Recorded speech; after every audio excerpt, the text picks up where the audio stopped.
Welcome to OpenOWL's Excellence, a great learning platform committed to excellence in education. Be ready. 5, 4, 3, 2, 1, 0. Start. Hello everyone, welcome to my channel OpenOWL Excellence. I am Manikant Singh. Today I am going to discuss about the biology chapter, the fundamental unit of life. So let's start.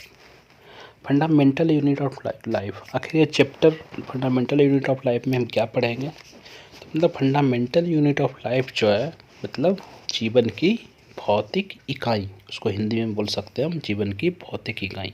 मतलब life है, life की बात जब आती है तो living organism की बात आएगी। जब लिविंग ऑर्गेनिज्म की बात आएगी तो फंडामेंटल यूनिट में हम क्या क्या देखेंगे? मेनली उसका यूनिट क्या है, मतलब भौतिक इकाई क्या है। तो लिविंग ऑर्गेनिज्म की जब बात आती है तो लिविंग ऑर्गेनिज्म क्या चीज़ से बने होते हैं और उसका यूनिट देखते हैं हम तो सेल्स। ओके, तो इस चैप्टर में मेनली हम देखेंगे कि सेल्स की डिस्कवरी, डेड सेल का डिस्कवरी कौन किया, लिविंग सेल का डिस्कवरी कौन किया, किस तरह से डिस्कवरी हुआ। फिर लिविंग सेल्स है तो एक सेल्स में क्या क्या चीज़ पाए जाते हैं, फिर बहुत सारे सेल्स मिलके क्या क्या बनाते हैं। ओके, तो एक एक करके हम सब देखेंगे। तो सब फर्स्ट ऑफ ऑल तो डेड सेल का डिस्कवरी फर्स्ट ऑफ ऑल कौन किया था? Robert Hooke. डिस्कवरी कैसे हुआ था? तो ये डिस्कवरी कोई स्पेशली नहीं, रॉबर्ट हुक कोई डेड सेल का डिस्कवरी कर रहे थे, ये एक्सीडेंटल डिस्कवरी था। ओके, 1665 में जब रॉबर्ट हुक एक स्लाइस कॉर्क को जब माइक्रोस्कोप में देखे तो मिलियो कैसा दिख रहा था? हनी कॉम जैसा स्ट्रक्चर। ओके, हनी कॉम जैसा। अब हम इसमें जानना चाहें कि एक स्लाइस ऑफ कॉर्क है क्या? ये कॉर्क है क्या? कॉर्क मेनली क्या है कि कोई ट्री होता है, उसका आउट साइड जो स्ट्रक्चर होता है ना डेड सेल्स का, जिसको बार्क बोलते हैं, उसी का एक छोटा सा स्ट्रक्चर पीस बोल सकते हैं, स्लाइस बोल सकते हैं। ओके, उसी को क्या बोलते हैं? कॉर्क। तो कॉर्क को जब माइक्रोस्कोप में देखा गया 1665 में, रॉबर्ट हुक जब देखे तो बोले कि ये कैसा दिख रहा? छोटा छोटा बॉक्स जैसा। ओके, और ये जो बॉक्स है, जो हनीकॉम जैसा स्ट्रक्चर दिख रहा, हनीकॉम स्ट्रक्चर में छोटा छोटा बॉक्स जैसा, ये क्या है? Mainly cells. उसका नाम दिए क्या? सेल्स। सेल्स को लैटिन वर्ड में क्या बोला जाता है? लिटिल रूम, मतलब छोटा रूम। ओके, फिर आगे जब देखो उस समय जब माना गया कि ये डिस्कवरी कोई ऐसा कुछ बड़ा डिस्कवरी नहीं है, बस छोटा सा एक सेल्स नाम दे दिया। लेकिन बाद में काफ़ी सालों बाद माइक्रोस्कोप, इलेक्ट्रॉन माइक्रोस्कोप का खोज हुआ तो सेल्स में बहुत सारे ऑर्गेनेल्स वगैरह खोजे गए, तो पता चला कि नहीं, ये डिस्कवरी जो था एक छोटा सा सेल्स, जो रॉबर्ट हुक साहब जो किए थे डेड सेल्स का डिस्कवरी, एक छोटा सा डिस्कवरी नहीं था, ये बहुत बड़ा डिस्कवरी था जो कि आगे बहुत क्या क्या मतलब काम आया। ओके, तो रॉबर्ट हुक जब लिविंग डेड सेल्स का डिस्कवरी किए तो वही ये देखिए लाइन ये क्या बोल रहा कि this was the very first time that someone had observe that living things appear to consist of separate unit. मतलब लिविंग थिंग्स जो हैं, लिविंग ऑर्गेनिज्म जो है, वो सेपरेट यूनिट से बने हुए हैं। ओके, सेपरेट यूनिट मतलब यहाँ क्या बोला जा रहा, मतलब सेल्स से मिलकर बने हुए हैं, उनका एक क्या यूनिट है? सेल्स है। फिर आगे आया ये second topic, what are living organism made up of. मतलब लिविंग ऑर्गेनिज्म जो है, ठीक है, मतलब क्या चीज़ से मिलके बने हुए हैं। तो एक छोटा सा क्या उस क्या बोल सकते हैं, एक प्रैक्टिकल बोल सकते हैं। किस पे किया गया? मतलब एक लिया गया, मतलब बल्ब ऑफ ओनियन जो होता है ना, जो पीस छोटा सा जो ओनियन लेते हैं उसको क्या बोलते हैं? बल्ब बोलते हैं। ओके, तो उसका एक मतलब फोर्सेप्स के हेल्प से उसका पील ऑफ स्किन लिए। ओके, पील ऑफ स्किन क्या बोल सकते हैं? बल्ब ऑफ ओनियन से एक पील निकालेंगे, उसका दो सरफेस होगा, एक कनकेव इनर कनकेव सरफेस होगा, आउटर कन्वेक्स सरफेस होगा। ओके, तो इनर कनकेव सरफेस से स्मॉल जो ट्रांसपेरेंट लेयर होता है उसको फोर्सेप्स के हेल्प से लिए और उसको क्या किए? वाटर में डुबो दिए। ओके, वाटर में किस लिए डालें? ताकि वो आपस में चिपक न जाए या कर्ल ना हो जाए। ओके, फिर एक माइक्रोस्कोप लिया गया, एक स्लाइड लिया गया। तो स्लाइड को क्या किए? स्लाइड को माइक्रोस्कोप पे लगाए, स्लाइड पे क्या रखें? जो ओनियन का जो पिल्स लिए थे, स्किन लिए थे, उसको हम क्या स्लाइड पे डालें। ओके, स्लाइड पे डालने वहाँ पे जो लिक्विड लिया जाता है कौन सा लिया जाता है, सफ्रानिन। ओके, सफ्रानिन मेनली क्या है, सफ्रानिन एक सॉल्यूशन है जो मेनली क्या चीज़ में हम यूज करते हैं, स्टेनिंग में यूज करते हैं ज़्यादा से ज़्यादा। स्टेनिंग मतलब सफ्रानिन का एक कलर होता है जो कोई भी बैक्टीरिया वगैरह को हम स्टेनिंग में यूज करते हैं। तो सफ्रानिन सॉल्यूशन डालकर उसके बाद ऊपर से क्या डालते हैं, कवर स्लिप डालते हैं। ओके, कवर स्लिप डालने के बाद एक 40x या 100x पे हम फोकस करके माइक्रोस्कोप को मेनली स्किन पे हम फोकस किए। फोकस करने के बाद हम ऑब्जर्व किया, मतलब क्या किया गया, ऑब्जर्व देखा गया कि उसमें बहुत सारे सिमिलर स्ट्रक्चर नज़र आ रहे हैं। सिमिलर स्ट्रक्चर क्या नज़र आ रहे थे, मेनली ये सेल्स। ओके, बहुत सारे सिमिलर स्ट्रक्चर हैं। ओके, बहुत सीढ़ी सा स्ट्रक्चर दिख रहा, उसमें क्या है, ये बहुत सारे सेल्स दिखाई दे रहे हैं। सेल्स दिखाई दे रहे हैं, सेल्स में क्या दिखाई दे रहे हैं, न्यूक्लियस। यहाँ पे ध्यान से देखना है कि सेल्स हैं, सेल्स के अंदर ही न्यूक्लियस है। ओके, छोटा छोटा न्यूक्लियस है जो सेंटर में पाया जाता है। फिर आता है next line, what are this structure, मतलब ये स्ट्रक्चर जो खोजा गया स्ट्रक्चर है क्या। तो मेनली जब देखा गया कि जो ये स्ट्रक्चर है, मेनली सेल्स जो मिला वो क्या है, सिमिलर स्ट्रक्चर। ओके, वही छोटा छोटा सिमिलर स्ट्रक्चर मिलके क्या सब मिलके बना रहा, एक बल्ब बना रहा। ओके, तो एक बल्ब जब लेते हैं तो मतलब कितना भी साइज का लेते हैं, छोटा या बड़ा साइज, उसमें स्मॉल स्ट्रक्चर जो विजुअल हो रहा है माइक्रोस्कोप में, क्या मेनली सेल्स सब सिमिलर स्ट्रक्चर, सब सिमिलर जैसा दिख रहा, बड़ा हो या छोटा ओनियन हो। ओके, तो फिर यही बोल रहा है, ये लाइन बोल रहा, the cells of the onion peel will look the same regardless of the, मतलब साइज ऑफ द ओनियन कितना भी हो, स्ट्रक्चर क्या है, सेम। सेल्स तो सब में सेम ही दिखेगा। यही स्मॉल स्ट्रक्चर जो है सब क्या है, मेनली बेसिक बिल्डिंग यूनिट्स है ओनियन बल्ब का। मतलब बिल्डिंग यूनिट्स मतलब छोटा स्ट्रक्चर मिलके एक बड़ा सा क्या, बड़ा स्ट्रक्चर बनाता है, वही बोल रहा है कि बिल्डिंग यूनिट। दिस स्ट्रक्चर क्या था, ये जो स्ट्रक्चर था मेनली सेल्स था, उसी को क्या नाम दे दिया, सेल्स। तो ये बोल रहा है कि सिर्फ ओनियन की बात नहीं होती है, जितना भी ऑल ऑर्गेनिज्म है, लिविंग ऑर्गेनिज्म है या कोई भी ऑर्गेनिज्म है, वो भी किससे बने होते हैं, सेल से बने होते हैं। अब ये भी बात आती है कि बहुत सारे ऑर्गेनिज्म हैं जो सिंगल सेल्स भी हो सकते हैं, जो मतलब लाइफ है उनका, मतलब अर्थ पे है उनका लाइफ। फिर आती है कि सेल्स का डिस्कवरी कौन किया। फर्स्ट ऑफ ऑल बोलेंगे कि 1665 में रॉबर्ट हुक सेल्स का डिस्कवरी किए थे। उसमें भी अगर क्वेश्चन आती है कि डेड सेल का डिस्कवरी, तो बोलेंगे रॉबर्ट हुक 1665 में किसका डिस्कवरी किए थे, सेल्स में डेड सेल्स का डिस्कवरी किए। ओके, फिर 1674 में कौन आए, ल्यूवेनहुक, मतलब प्रिमिटिव माइक्रोस्कोप के द्वारा किस पे देखे, कॉर्क स्लाइस पे ही देखे। वो मेनली क्या किए थे, लिविंग सेल्स का डिस्कवरी किए थे। ओके, पावर माइक्रोस्कोप के लिए ज़्यादा डिस्कवरी आगे इम्प्रूव हुआ। उसके बाद 1674 में ल्यूवेनहुक की। फिर आती है 1831 में कौन आए, रॉबर्ट ब्राउन आए। ओके, 1831 में क्या डिस्कवर किए, वो सेल्स में न्यूक्लियस का डिस्कवर किए।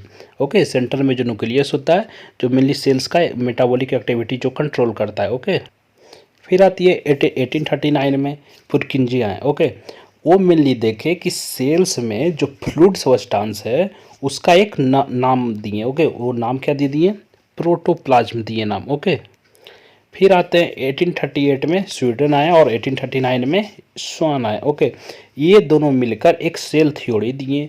उस सेल थ्योरी क्या कहता था कि जितना भी प्लांट और एनिमल हैं किससे बने हुए थे, कंपोज्ड ऑफ सेल्स, मतलब सेल से मिलके बने हुए हैं। और सेल्स उनका क्या है, बेसिक यूनिट ऑफ लाइफ है। ओके, फिर स्वीडन और स्वान के बाद कौन आते हैं, 1855 में क्या किया गया, सेल थ्योरी जो था उसको थोड़ा एक्सपेंड किया गया, थोड़ा सा डिटेल्स मिलाया गया। तो 1855 में रॉबर्ट हिस्जो आए, वो सजेस्ट क्या किए कि जितना भी सेल्स हैं वो कहाँ से बनता है, प्री एग्जिस्टिंग सेल्स, मतलब पहले सेल्स ऑलरेडी थे, उनका डेड हुआ, उसके बाद नया नया सेल्स आना स्टार्ट हुए। फिर आगे इलेक्ट्रॉन माइक्रोस्कोप की जब डिस्कवरी हुई तो नए नए और बहुत सारे खोज, क्योंकि इलेक्ट्रॉन माइक्रोस्कोप हाई पावर पे अच्छा रेजोल्यूशन उनका उसका रहता है, सेल्स के अंदर जितने भी ऑर्गेनेल से क्लियर दिखाई देते हैं। तो 1940 में जब इलेक्ट्रॉन माइक्रोस्कोप की डिस्कवरी हुई तो क्या पॉसिबल हुआ, सेल्स का जो कॉम्प्लेक्स स्ट्रक्चर था, जैसे उसका मेम्ब्रेन हुआ, बहुत सारे ऑर्गेनेल्स हैं, मतलब कॉम्प्लेक्स स्ट्रक्चर जो सेल्स का है उसमें वेरियस ऑर्गेनेल्स हैं, सबका डिस्कवरी धीरे धीरे स्टार्ट हुआ। किसके बाद, इलेक्ट्रॉन माइक्रोस्कोप जब 1940 में आया। फिर उसके बाद आया मैग्नीफाइंग लेंस का जब डिस्कवरी हुआ, तो माइक्रोस्कोप जब आया वर्ल्ड में, तो बहुत सारे डिस्कवरी जब होने लगे, तो फिर आया कि हमारे अर्थ पे बहुत सारे जो ऑर्गेनेल्स हैं वो सिंगल सेल में भी है। जैसे एग्जांपल में आ रहा अमीबा हो गया, क्लेमाइडोमोनास हो गया, पैरामीशियम हो गया और बैक्टीरिया हो गया। ये सब क्या है, सिंगल सेल ऑर्गेनिज्म है, मतलब यूनिसेलर उसको बोलेंगे। और जो बहुत सारे ऑर्गेनिज्म है जो बहुत सारे सेल से मिलकर बने हुए, वो किस में आ जाएंगे, मल्टी सेलर ऑर्गेनिज्म आ जाएंगे। बहुत सारे और एनिमल्स जो है वो मल्टी सेलर ऑर्गेनल्स हो गए, मल्टी सेलर एनिमल्स हो गए। फिर जब बात आती है मल्टी सेलर ऑर्गेनिज्म का, तो उसमें बहुत सारे सेल्स मिलके क्या बनाते हैं, टिश्यू बनाते हैं। बहुत सारे टिश्यू मिलके क्या बनाते हैं, एक ऑर्गन बनाते हैं। बहुत सारे ऑर्गन मिलके क्या बनाते हैं, ऑर्गन सिस्टम बनाते हैं। तो उसमें बहुत सारे अलग अलग तरह के जो सेल्स होते हैं उनका क्या होता है, अलग अलग फंक्शन होता है वेरियस बॉडी पार्ट्स में। वही ये लाइन बोलता है कि on the other hand many cells group together in a single body and assume different function, okay, it to form various body part, मतलब अलग पार्ट में अलग अलग फंक्शन अलग अलग तरह के सेल्स करते हैं, ओके, मल्टी सेलुलर ऑर्गेनिज्म में। एग्जाम्पल में आती है बात, फंजाई हो गया, प्लांट्स हो गया, एनिमल्स हो गए। फिर कुछ एग्जाम्पल है उसको डिस्कस कर लेंगे। जैसे एग्जाम्पल जो आते हैं, फर्स्ट स्मूथ मसल्स। ये स्मूथ मसल्स का सेल है। स्मूथ मसल सेल्स है, मेनली कैसा स्ट्रक्चर, ये spindle shape, please take care, ये स्पिंडल शेप होता है स्ट्रक्चर। और स्मूथ मसल्स कहाँ होते हैं हमारे बॉडी में, एलिमेंट्री कैनाल हमारे बॉडी में जो है, जैसे स्टोमक हो गया, स्मॉल इंटेस्टाइन में ड्यूडेनम, जिजेनम एंड इलियम आ गया जो। फिर लार्ज इंटेस्टाइन में जो आता है सीकम, कोलोन एंड रेक्टम, उसमें क्या होते हैं, स्मूथ मसल्स होते हैं, स्पिंडल शेप होता है। फिर आते हैं क्या, ब्लड सेल्स। हमारे जो बॉडी में जो फ्लूइड होता है मेनली ब्लड सेल्स, ब्लड जो होते हैं उसमें बहुत सारे सेल्स होते हैं, जैसे रेड ब्लड सेल्स होते हैं, वाइट ब्लड सेल्स होते हैं और भी बहुत सारे सेल्स होते हैं, ओके। फिर आता है नर्व सेल। नर्व सेल्स को मेनली हम क्या बोलते हैं, न्यूरोसाइट्स, ओके, न्यूरोसाइट्स।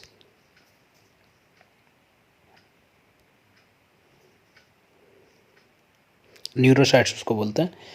फिर ओवम हो गया, ये फीमेल रिप्रोडक्टिव सिस्टम में आता है ओवम, ओके। फिर हम मेल में क्या आता है, स्पर्म आता है। फिर बोन सेल्स हो गए। बोन सेल्स को क्या बोलते हैं, ऑस्टियोसाइट बोलते हैं, ओके। हमारे बॉडी में जो स्केलेटन स्ट्रक्चर जो होता है बोन, उसका क्या सेल्स होता है, बोन सेल्स, ऑस्टियोसाइट। फिर आते हैं हमारे बॉडी में जो फैट स्टोर होते हैं, मेनली स्किन के नीचे होते हैं, और भी बहुत सारे स्ट्रक्चर में फैट सेल्स होते हैं, उसको क्या बोलते हैं हम लोग, एडिपोसाइट। ये न्यूक्लियस दिख रहा है हमारा, ये जो वाइट स्ट्रक्चर जो दिख रहा है, क्या दिख रहा है, वो मेनली फैट दिख रहा है, ओके। फिर यहाँ आते हैं हम, तो यहाँ क्या दे रहा है, the shape and size of cells are related to the specific function they perform. मतलब जो सेल्स होते हैं उनका अलग अलग साइज होता है, उनका शेप होता है लिविंग ऑर्गेनिज्म में, उसका कुछ स्पेसिफिक फंक्शन होता है जो परफॉर्म करता है। जैसे एग्जांपल में अमीबा लेते हैं। अमीबा क्या है, एक यूनिसेलुलर ऑर्गेनिज्म है। ये क्या मतलब इस यूनिसेलुलर ऑर्गेनिज्म है, बट इसका शेप क्या होता है, चेंज होते रहता है ताकि ये मूवमेंट अपना कर सके, ओके। तो ये लाइन यही बोल रहा है, shape and size of cells are related to the specific function. जो फंक्शन है उसके अनुसार उसका शेप और साइज चेंज होते रहता है।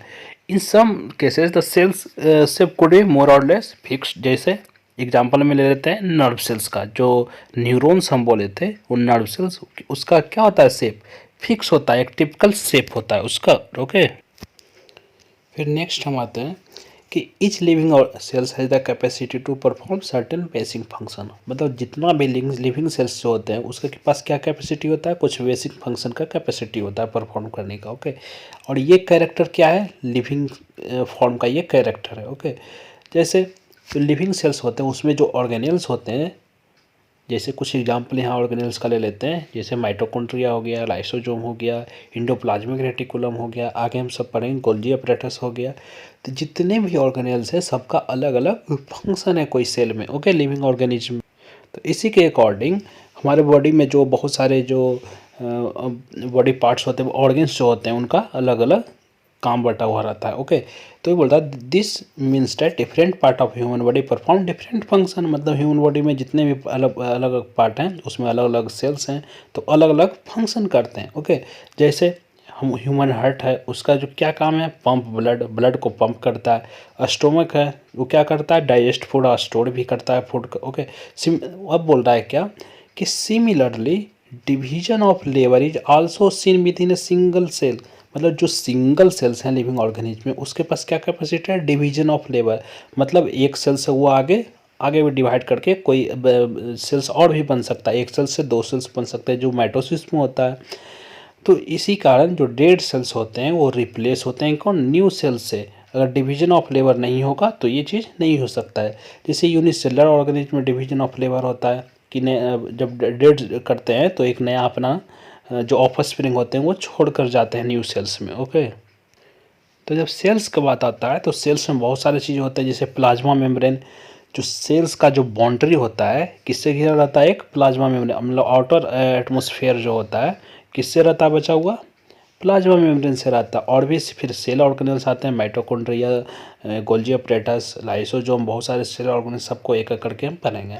तो फर्स्ट आता है प्लाज्मा मेम्ब्रेन। प्लाज्मा मेम्ब्रेन क्या है, इसको और क्या बोलते हैं हम लोग, सेल मेम्ब्रेन बोलते हैं। मतलब सेल का ये मेम्ब्रेन है।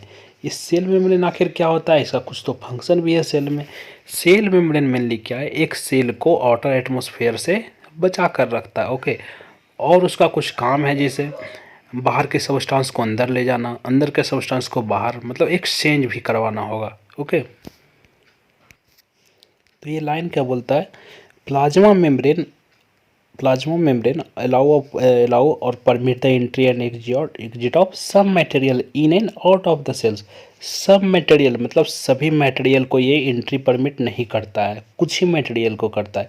इसीलिए इसको क्या बोलते हैं, सेलेक्टिव परमिएबल।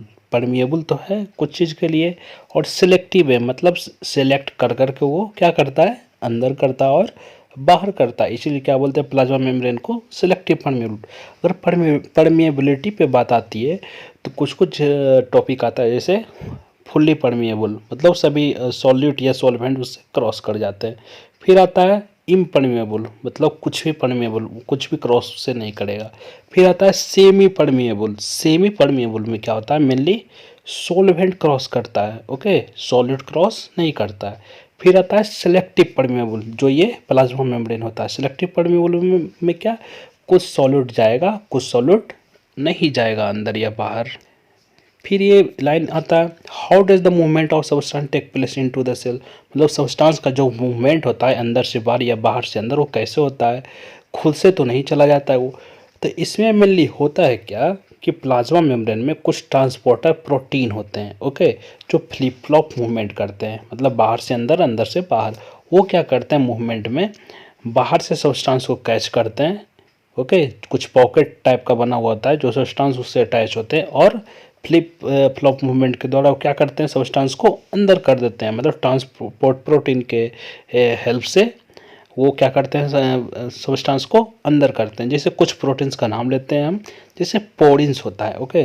फिर ये क्या होता है, एक्वापोरिन्स भी होता है। ये एक्वापोरिन्स क्या होता है, मेनली वाटर चैनल, मतलब वाटर को अंदर बाहर करने में हेल्प करते हैं, प्लांट में पाए जाते हैं, ओके। फिर some substance like carbon dioxide हो गया, ऑक्सीजन हो गया, वो भी क्या करते हैं, सेल मेम्ब्रेन से एक क्रॉस करते हैं, मेनली सिंपल डिफ्यूजन के द्वारा। ये डिफ्यूजन क्या होता है, डिफ्यूजन मेनली क्या होता है, हाई कंसंट्रेशन ग्रेडियंट से लो कंसंट्रेशन ग्रेडियंट की ओर क्या मूव करता है, कोई भी गैस मूव करता है, ओके। फिर क्या होता है, अगर सेल्स का मेटाबॉलिक एक्टिविटी चल रहा है तो अंदर में वेस्ट मटेरियल जो तैयार होते हैं उसमें एक CO2 भी वेस्ट मटेरियल है। जैसे हम लोग लिविंग ऑर्गेनिज्म में हम लोग ऑक्सीजन लेते हैं और CO2 बाहर करते हैं, मतलब CO2 हम लोग के लिए क्या है, हार्मफुल है ज़्यादा से ज़्यादा। तो अगर CO2 का कंसंट्रेशन हमारे बॉडी में बढ़ता चल गया तो क्या एक टॉक्सिसिटी, मतलब टॉक्सिक की तरह काम करेगा, एक पॉइजन की तरह काम करेगा। तो CO2 वेस्ट मटेरियल है। अभी बाहर कैसे जाता है, तो हम सिंपल डिफ्यूजन तो हम देख लिए। तो क्या होता है, ये सेल्स के अगर लेवल पे लेते हैं तो CO2 का अंदर कंसंट्रेशन जब बढ़ते जाता है तो बाहर एटमॉस्फेयर में एक लेवल पे क्या होगा, कंसंट्रेशन कम हो जाएगा सेल्स के अंदर के कंपैरिजन में। तो CO2 मेनली बाहर मूव क्या करता है, बाय प्रोसेस ऑफ डिफ्यूजन, मतलब हाई कंसंट्रेशन जब सेल्स में बढ़ गया तो बाहर लो कंसंट्रेशन है, मतलब हाई कंसंट्रेशन से लो कंसंट्रेशन की ओर, सिंपल डिफ्यूजन उसी को बोलते हैं। तो हाई कंसंट्रेशन से लो कंसंट्रेशन की ओर वो मूव करेगा। ठीक उसी तरह अगर ऑक्सीजन का लेते हैं तो ऑक्सीजन का कंसंट्रेशन एटमॉस्फेयर में ज़्यादा रहेगा और सेल्स में कम रहेगा, तो O2 बाहर से अंदर की ओर मूव करेगा। मतलब O2 बाहर में हाई कंसंट्रेशन से सेल्स के अंदर जो लो कंसंट्रेशन है, high concentration to low concentration की ओर ऑक्सीजन मूव करेगा। इसीलिए बोला जाता है कि डिफ्यूजन जो है बहुत इंपॉर्टेंट रोल प्ले करता है गैसियस एक्सचेंज में। जैसे CO2 बाहर गया, अगर वेस्ट मटेरियल बन रहा है बॉडी में, CO2 का कंसंट्रेशन बढ़ रहा है तो, या ऑक्सीजन कम है तो बाहर से अंदर ऑक्सीजन आएगा, तो दोनों डिफ्यूजन के हेल्प से हो रहा है। तो इसीलिए हो जाता है diffusion play important role in gaseous exchange between the cells as well as the cell in and its external environment. मतलब बाहर के एनवायरनमेंट से एक्सचेंज करने में डिफ्यूजन बहुत अच्छा प्ले रोल करता है। तो नेक्स्ट वीडियो हम देखेंगे कि सेल्स में और भी जो सेल ऑर्गेनेल्स है, माइटोकॉन्ड्रिया, लाइसोसोम, फिर एंडोप्लाज्मिक रेटिकुलम, गोल्जी अपैरेटस हो गया, और भी सेल ऑर्गेनेल्स है, उसके न्यूक्लियस हो गया, फिर सेल ऑर्गेनेल्स हैं तो क्यों हैं, उनका क्या काम है, अलग अलग सबका काम हम लोग नेक्स्ट वीडियो में देखेंगे। Thank you.